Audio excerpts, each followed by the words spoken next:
ہماری سمجھ میں حضور کی عظمت کے جو پہلو آ سکتے ہیں وہ ہے آپ کی عظمت بحیثیت انسان، لیکن ان کا بھی تجزیہ کریں گے تو اس کے بے شمار پہلو ہیں۔ حضور کی حیثیت، آپ کا مرتبہ اور مقام بحثت ایک سپہ سالار کے۔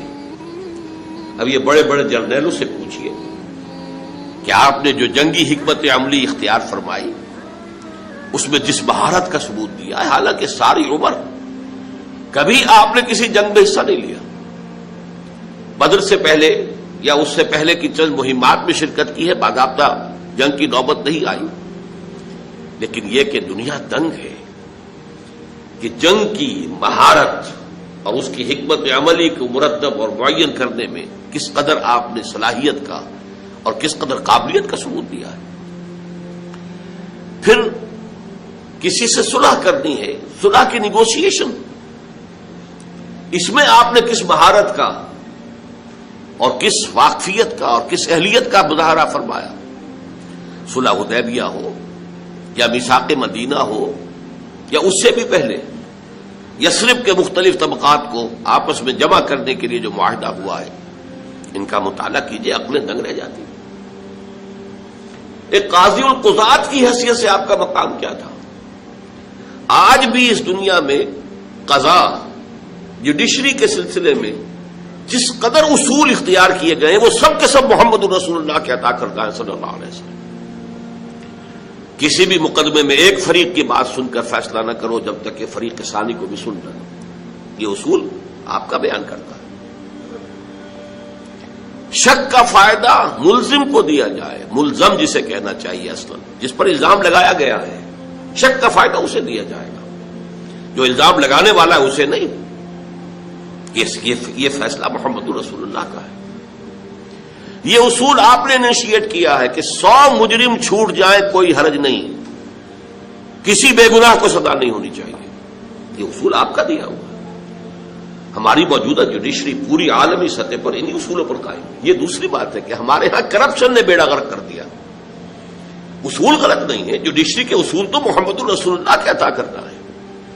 ہماری خیانت ہے، ہماری بدعنوانیاں ہیں، ہماری جانبداریاں ہیں، ہمارا بک جانا ہے، ہمارا سیاسی جو لوگ ہیں ان کا اعلی کار بن جانا، یہ چیزیں ہیں کہ جس نے عدلیہ کا جو ہے وہ بیڑا غرق کیا ہے۔ ورنہ اصولوں کا جہاں تک تعلق ہے وہ تو اصول وہ ہیں جو محمد عربی صلی اللہ علیہ وسلم نے۔ اس سے بھی ذرا نیچے اتریے، بحیثیت باپ حضور کا کردار کیا تھا؟ یہ حضرت فاطمہ سے پوچھئے رضی اللہ تعالی عنہ۔ بحیثیت شوہر آپ کا کردار کیا تھا اور آپ کی کیا عظمت تھی اس میں؟ یہ حضرت عائشہ سے پوچھئے، حضرت حفصہ سے پوچھئے، حضرت ام سلمہ سے پوچھئے رضی اللہ تعالی عنہ۔ پھر یہ کہ ایک داماد ہونے کی اعتبار سے آپ کا کیا کردار تھا؟ حضرت عمر سے پوچھئے، حضرت ابو بکر سے پوچھئے۔ گویا کہ جتنے انسانی علائق ہو سکتے ہیں ان کے اعتبار سے بھی آپ کی شخصیت کی عظمت، آپ کے کردار کی بلندی، یہ وہ چیزیں ہیں کہ جو ہماری سمجھ میں آ سکتی ہیں۔ ایک داعی کی حیثیت سے آپ کا کیا مقام ہے، ایک مربی کی حیثیت سے آپ کا کیا مقام ہے، ایک معلم کی حیثیت سے آپ کا کیا مقام ہے، یہ چیزیں ہیں کہ جو ہماری سمجھ میں آ سکتی ہیں، ان کا کچھ نہ کچھ ادراک و شعور ہم کر سکتے ہیں۔ لیکن ان تمام حیثیتوں کو داعی، مبلغ، مربی، مزکی، میں ان کو جمع کرنا چاہتا ہوں ایک لفظ میں، ایک انقلاب کے داعی اور ایک انقلاب عظیم کے برپا کرنے والے کی حیثیت سے آپ کا مقام کیا ہے۔ گویا کہ ہم جن پہلوؤں سے حضور کی عظمت کو سمجھ سکتے ہیں ان میں سب سے نمایاں پہلو یہ ہے کہ آپ نے جو تبدیلی برپا کی یا اصطلاحاً جو عظیم انقلاب برپا کیا، اس انقلاب کا مطالعہ کیا جائے، اس کا حاصل دیکھا جائے، اس کے نتائج پر غور کیا جائے، اس کے لیے جو جد و جہد ہوئی ہے اس کے مراحل، ان کے بارے میں غور کیا جائے تو واقعتاً جو ہے حضور کی اصل عظمت نمایاں ہو کر سامنے آتی ہے۔